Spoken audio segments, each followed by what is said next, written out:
Hey guys, so today we're going to do a makeup transformation of probably one of the most scariest characters I've ever done, of Valak, the demon from the new movie, The Conjuring 2. I was obsessed with The Conjuring 1, and when I heard Conjuring 2 came out, I had to go and see it. It was so amazing, definitely really scary. Says it's based on true stories, and you encounter this demon named Valak, who looks like a nun, but a demonic corpse makeup nun who's in paintings and comes to life, and it's just so scary. So, let's see if we can turn ourselves into Valak. Putting my hair in a very low ponytail, and then I'm going to put a wig cap on just to get my hair nice and flattened out of the way for when we put on the costume later.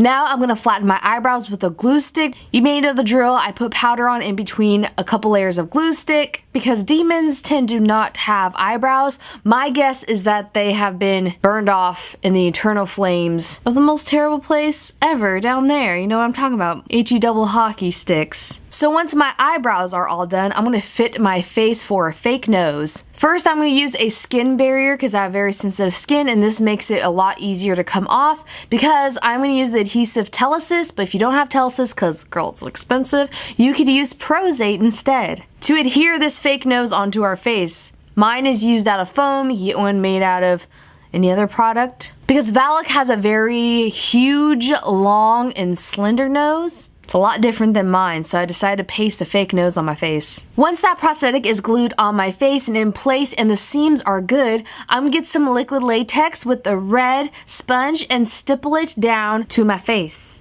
Meaning I'm making sure the edges blend nicely into my real skin. You may want to dry it with a hair dryer and powder it down. Before I stipple down another layer of adhesive called Prozade, I want this layer to have a barrier in between the foam prosthetic and the makeup I'm going to put on so it seals the nose nice and the makeup will stick to it better. If you want, you could do not one but two layers of Prozade on your nose.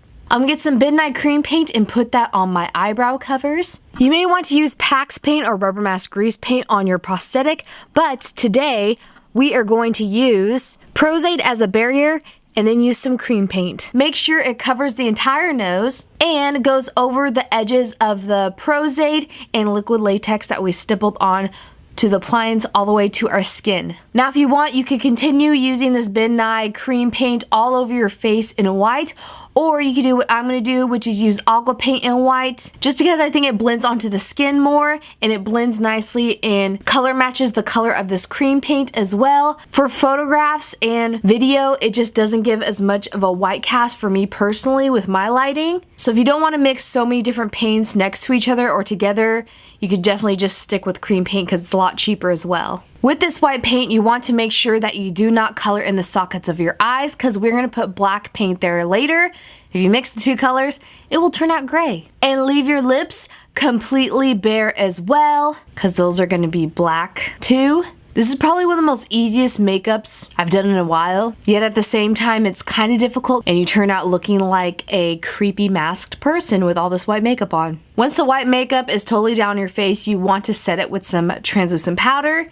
And then we're gonna get some matte black eyeshadow. This one's by Makeup Geek. You use any black eyeshadow you want. And I'm just gonna buff this into my face like in a contouring type way. On my forehead and on the sides of my cheekbones. On my chin and the sides of my fake nose as well. And near my eye sockets. I'm also going to get that black eyeshadow and put it on my cupid's bow. And then I'm just going to get this NYX Jumbo Eye Pencil in Black Bean and color in those lips that we left bare. You want it to kind of look like your lips have really bad frostbite and are about to fall off your face. Get that black eyeshadow with a very thin brush. This will make it look like it has a little cracked skull effect and doing details of like these cracked marks around the eyes and the face. I'm also using my fingers to smudge those lips like this demon's been chomping down on human souls and that's why its lipstick's getting smeared. It's like when you go to the Olive Garden and have that Italian salad and your lipstick just doesn't cooperate. See, I know that situation better.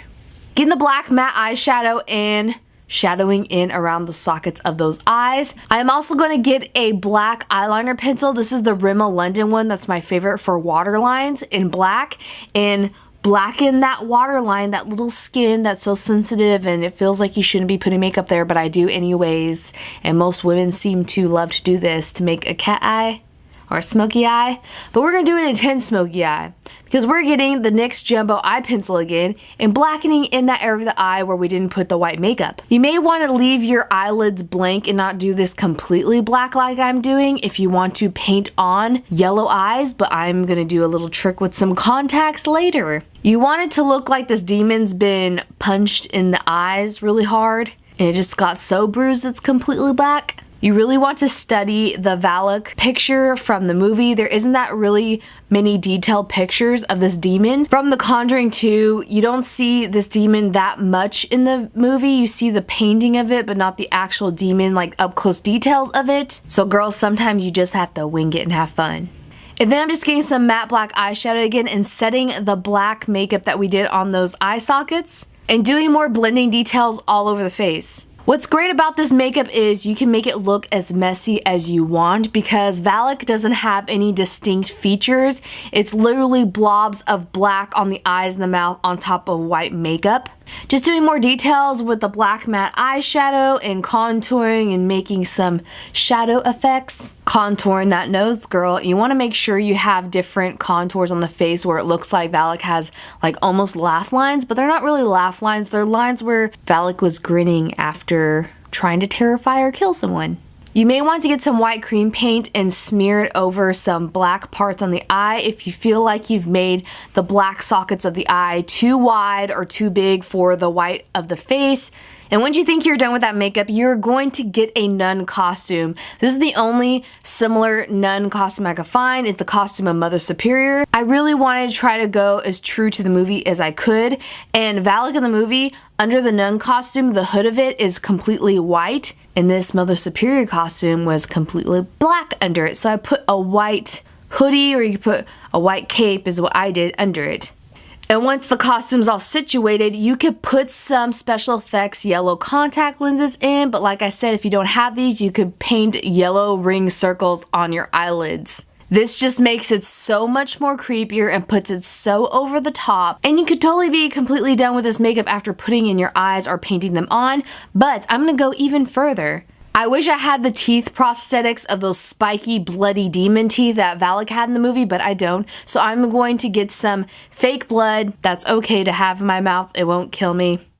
And once your teeth are all bloody and juicy and good, you're completely done with this Valak from the movie The Conjuring 2 makeup transformation. This demon makeup was so fun. Probably one of the more easier ones of my makeup transformations. Scariest things I've done as well. This will haunt my nightmares even. And I absolutely was a huge fan of this movie, so I hope you guys enjoy it as well. But sadly, it is time to stop being a demon and transform into myself. Taking off this prosthetic is a lot easier with that Telesis skin barrier. I would definitely suggest spending money on that if you have sensitive skin like me. And it's easier to take off this prosthetic with some isopropyl myricate. And of course, all the products I use in this video will be listed down below in the description box as always, including where I get this prosthetic from. Girl, my eyes are so bloodshot from those contacts, I look like I haven't gotten sleep in a year. And using isopropyl myricate gel really helped get off all that gooiness of the liquid latex that gets all gummy on your face and looks like gross black boogers.